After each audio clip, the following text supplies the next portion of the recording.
ಅದು ವಿವಾದಗಳಿಂದಲೇ ಮುನ್ನೆಲೆಯಲ್ಲಿದ್ದಂಥ ಮಠ. ಆ ಪೀಠದ ಜಗದ್ಗುರುಗಳ ನಡೆ ವಿರುದ್ಧ ಕೊನೆಗೂ ರೋಸಿ ಹೋದ ಪೀಠದ ಟ್ರಸ್ಟ್ನ ಸದಸ್ಯರು ಕೊನೆಗೂ ಒಂದು ದೃಢ ನಿರ್ಧಾರ ಕೈಗೊಂಡಿದ್ದಾರೆ. ಆ ನಿರ್ಧಾರ ಏನು, ಆ ಮಠಾಧೀಶರು ಯಾರು, ಆ ಕುರಿತೊಂದು ವರದಿ ಎಲ್ಲಿದೆ ನೋಡಿ.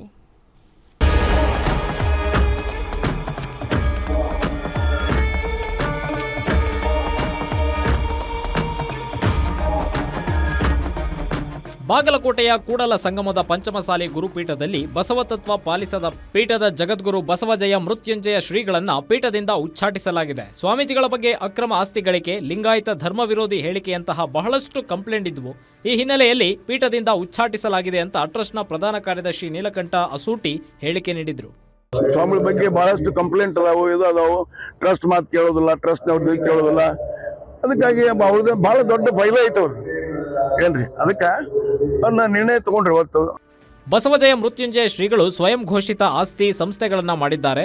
ಟ್ರಸ್ಟ್ ಪ್ರಧಾನ ಕಾರ್ಯದರ್ಶಿ ನೀಲಕಂಠ ಅಸೂಟಿ ಅವರು ಸ್ಪಷ್ಟ ನಿರ್ಧಾರ ಕೈಗೊಂಡಿದ್ದಾರೆ ಅಂತ ಕೂಡಲ ಸಂಗಮ ಪಂಚಮಸಾಲಿ ಪೀಠದ ಟ್ರಸ್ಟ್ನ ಅಧ್ಯಕ್ಷ ವಿಜಯಾನಂದ್ ಕಾಶಪ್ಪನವರ್ ಹೇಳಿಕೆ ನೀಡಿದ್ರು. ಯಾವುದೇ ಪೂಜ್ಯರು ಬಂದರೂ ಕೂಡ ಅದು ಬಸವ ತತ್ವದ ಆಧಾರದ ಮೇಲೆ ಅವರು ನಡಿಬೇಕು, ಅವ್ರು ನಡೆ ಇರಬೇಕು, ನುಡಿ ಇರಬೇಕು, ಆ ತತ್ವವನ್ನು ಪಾಲನೆ ಮಾಡುವಂಥವರೇ ಬೇಕು ಅಂತೇಳಿ ನಾವು ತತ್ವವನ್ನು ಅವ್ರನ್ನ ಬಸವಜಯ ಮೃತ್ಯುಂಜಯವ್ರನ್ನ ಇಲ್ಲಿ ಪೀಠಕ್ಕೆ ಕೂಡಿಸಿದ್ದು.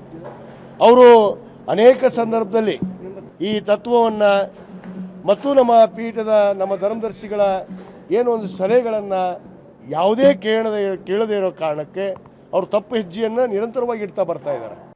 ಒಟ್ಟಾರೆಯಾಗಿ ಕೂಡಲ ಸಂಗಮ ಪಂಚಮಸಾಲಿ ಪೀಠದ ಜಗದ್ಗುರು ಬಸವಜಯ ಮೃತ್ಯುಂಜಯ ಶ್ರೀಗಳನ್ನ ಪೀಠದಿಂದ ಉಚ್ಚಾಟನೆ ಮಾಡಲಾಗಿದ್ದು, ರಾಜ್ಯ ಪಂಚಮಸಾಲಿ ಸಮುದಾಯದಲ್ಲಿ ಅಲ್ಲೋಲ ಕಲ್ಲೋಲ ಸೃಷ್ಟಿಯಾಗಿದೆ.